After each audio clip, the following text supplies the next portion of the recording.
Okay. A few conferences ago, Gary Gately gave a very sobering presentation about the role or the effectiveness by occupational hygienists in his very prestigious career. But unfortunately, it really wasn't a good news story in his, respect, when he reflected on it. Safe Work Australia last year reviewed and updated their statistics, and again, it just doesn't look good for occupational hygiene. Cancer, noise-induced hearing loss, we just don't seem to be making any inroads. So what are we doing wrong? Are we spending too much time talking to each other, safety professionals, rubbing shoulders with managers and supervisors? Are we forgetting the workers and what role they could be playing?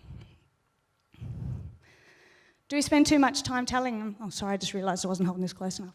Are we spending too much time telling them about the anatomy of the ear, the bacillic membrane and all those hair cells?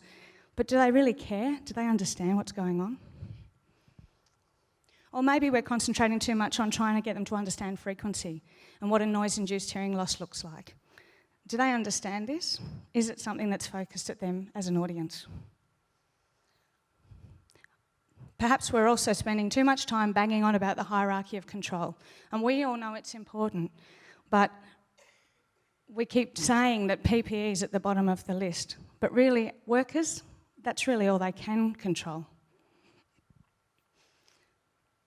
So is it time for a paradigm shift in the way that we present and the way we try to encourage workers to manage their hearing?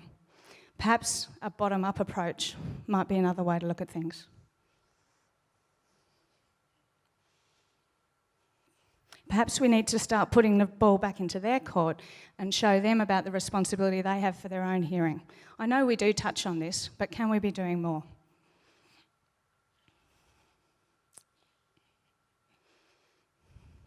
And we've got to stop this blame game. We've all heard it on the workplace. Oh, my manager doesn't do that. Maintenance never does that. Nobody ever listens to us. We've got to get our workers taking responsibility for their own behaviour, for what they can control.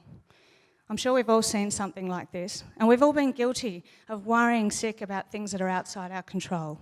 The weather, the economy, something in the past. And we all know it's fruitless. So there's a lot of things in a worker's day that they can't control. They don't control management decisions. They don't control purchasing, engineering controls, job rotations. But they can control how they use their hearing protectors. They can control and they can choose to follow instructions to wear them correctly. They can choose to wear them even when there's no signposts because it's a noisy environment. They can choose to not take them out whilst they're communicating. So perhaps we need to stop banging on about all the hierarchy of control and those high-level things, and when we're talking to workers, concentrate on our hearing protectors. The penny dropped for me when I met a lovely man called Lee.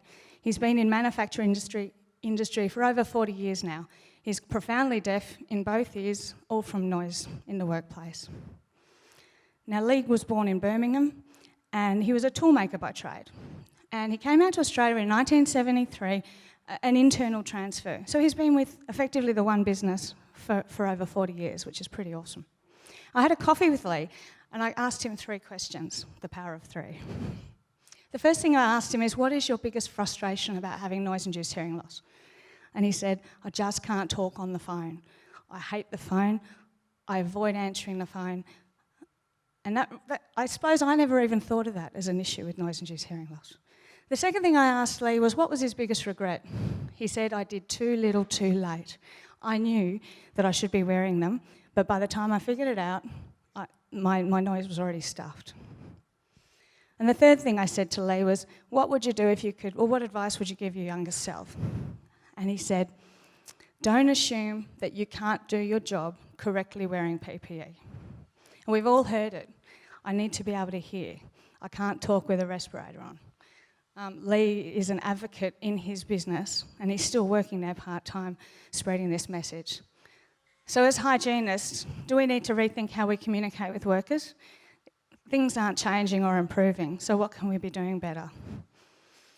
I think at the end of the day, when I reflect on this, as a hygienist, as a trainer, as a manager, I've just got to focus on what can I be doing better. Thank you.